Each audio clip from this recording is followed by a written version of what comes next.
everyone, Sarah here. I have been now using this ink journal, or ink swatching journal, whatever you want to call it, for 3 months as we're in March. So I thought I would just kind of do a little bit of a flip through, talk about what's working, what isn't. I guess full disclosure, I did start using it before the beginning of the year. I used it for a little bit in December, but not much, and we're not at the end of March. So I feel like, add those things together, subtract the rest of March, and it's like a 3-month update. I am using a Stalogy B6 half year, so it's got half the amount of pages as the 365, and it's just got the Stalogy grid in it. In terms of the notebook, really enjoying it. I probably like shading more than sheen, so that it doesn't show up tons of sheen, doesn't really bother me. The paper does ghost and bleed through quite a bit, and I've kind of done some trial and error of sticking pages together or skipping pages and everything else. Someone actually commented and gave me a good tip because I was doing all 4 sides, and they said to actually not do that one and it works a bit better, and I've been doing that and they were 100% right. But anyway, that's the cover. I haven't done anything fancy there. Just put a little ink sticker. Decided not to do a washi dashboard or anything because the notebook's going to be full of so much colour. I kind of like leaving it plain. The first ink I swatched was Robert Oster, the Great Owl, and because this was an exclusive or limited edition and it was about the Desk Bandit's birthday, I just wrote a little bit about it there. And you'll see here I was still using a paintbrush and just trying to work out what medium was working the best for me. And you'll actually see throughout the notebook my trials and errors. This was swatching some greys. Love. I want to give that one another go. Loved both of them. These were some possible work appropriate inks. Still love.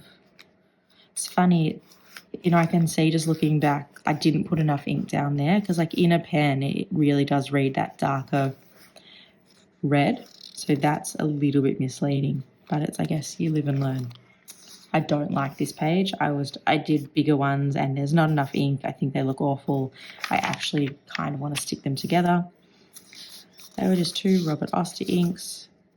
I don't know why, but I love this ink so much. So you can see here I was doing on the back and then kind of realized that wasn't working too well. So I wasn't sticking pages together just yet. I'll get there soon. These were some awesome blues my pen friend Jane sent me samples of. Look at the so much shimmer in that ink. It's intense. This was for my 5 inks that I did at the beginning of this year, end of last year. So this ink swatches so much nicer, I think, than it writes. I want to get another sample and find the right pen for it because I think it's such a beautiful colour. You can see there I've used more ink and the swatch just looks so much different. I actually quite liked the little circles in terms of using a paintbrush. I liked these ones better, but soon enough I did find my trusty measuring cup. I don't actually think I ever did a video about this. These were all the ink samples and one bottle that I got for Christmas, so I just wanted to catalogue that. And again, I kind of like the little circles. I think it works really nicely. This was when I was going, I don't like the paintbrush, what can I use? So it was a measuring cup, that was a bottle lid and a teaspoon. And this is Ancient Song Magpie on a Branch, which is just packed full of shimmer. And the measuring cup won. This was my first attempt at an ink deep dive. Interestingly, the video for this one was actually one of my least watched, and it had a really low retention rate. So I actually think it's worth me going back and rewatching it to work out maybe it's just a really boring video. My memory is I actually really enjoyed filming it. So something's gone amiss there. But this is on Tomoe River paper, so I've just cut it out and stuck it in. There's like magpies go crazy outside my window. This was just looking at some Pen BBS inks. Like, look at that. This is the strawberry milkshake. Look at that. It's gorgeous. I need to find another pen. This is some Colourverse and Sailor inks that I did. And so you can see here I've started sticking pages together. And it was working well, but then it starts catching a little bit. I want to love this page so much, and I stuffed that up. And I'm so mad that I stuffed that up. But I like the idea of it. Love, love, love. Kind of do love, I have to say. Love, love, love. All the dark ones. These are the inks that I got as part of the Aussie ink swap from the amazing Deb, who sent them to me. This is the first time I've kind of, so Deb sent me this washi, so that's why I've put it in here, but I haven't done that anywhere else. And I don't know, like, if I should have gone back or right in here, from my pen friend, or so I haven't, I guess, documented it, and I'm kind of wondering if I should. Part of me likes the trial and error of this notebook, that there are mistakes and things change, but then, like, the type A personality part of me wants it to, like, all be uniform. But this is my first ink journal ever, so maybe the next one I'll work out what works and what doesn't. I used Monteverde Gemstone Ruby and actually Diatramensis Magenta when I was doing some flex handwriting practice. This is a really cool ink, really, really nice, and that one actually got some pretty nice shading, but punchy, and a flex nib was really cool. So they were from Deb, as were these. Have I put any of these in a pen yet? No, but dying to put this one in a pen. Dominant Industry Autumn Forest. Look at that base colour. And then it's like a pinky bronze shimmer. My voice is going, sorry. After this, the next 3 pages are an awesome inky care package from my pen friend B, and I did it. She split it up into 3 sections, and they kind of all had like a theme or like her thoughts behind them. So I decided to swatch them in that way, and I actually did it as 3 separate videos as well. These were some special editions. Haven't, kind of like hesitant to use these in a pen, but I'm actually really interested to see this one in a pen, which is funny because I haven't gravitated towards browns before, but I'm starting to. And this one I would like to do, she actually rightly pointed out that it usually has a gold sheen. So I would like to maybe test this one on Tomoe River so I can actually see the full character and life of the ink. Next up, this is my favourite page of my whole journal. So this colour aesthetic is like my love. So these are kind of the grunge inks, and I just want to ink all of them up so badly, like just love. You can see here, pardon me, I'm sorry, just the paper buckling again. I think that's actually where someone, I've forgotten your name, sorry, suggested the 3 strips. I woke up kind of having lost my voice this morning, and it's slowly come back throughout the day, but I don't know why I lost it. This has been my 2nd attempt at, I guess, ink deep dives is what I'm calling them. I really enjoyed this. What this made me realise, though, is I did with the measuring cup and these with a paintbrush, and it's uneven, I guess, the amount of ink, but hold that thought. With this one, I think I put the inks down and then told you what it was, and then went around. I went ones that I think are similar, and then I did those last, and then this one I did in reverse. You only found out what this ink was at the very end. As much as it was fun filming and knowing, hopefully you guys would guess throughout it, just as an ink exploration exercise, I loved this more than that first type I did. This has been so much fun to do. I've done one more that I haven't posted yet, but I have found a solution for the different levels of ink, and yeah, really enjoying it. And I definitely want to do things like this moving forward. This was the third ink installment from my pen friend, and she called this like a lucky dip. I didn't think I was going to like this, but I love it. I really want to ink it up. And she had a 1 ml bottle of a mystery ink. So this video's just gone up and I put up what I thought it was. And I have also sent it to someone. I'm passing it on in an happy mail that I've sent someone. And I've asked that they swatch it. They have a YouTube channel as well. I'm not going to say who it is just in case they don't want to do it. But I said, I gave the backstory, and then I said, I've put up what I think it is. If you want to do a video with these swatches, you don't have to, but maybe you can, and then pass it on. And let's see how far we can get this tiny little bottle and see, you know, what people think it is. And here's the hint.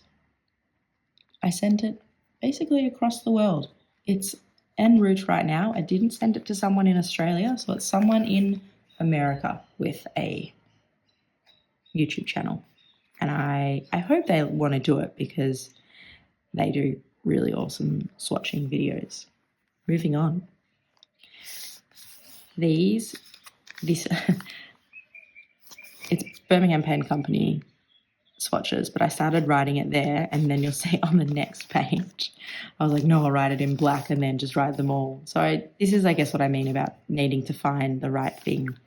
And this hopefully will excite people who got annoyed with the paintbrush versus the measuring cup.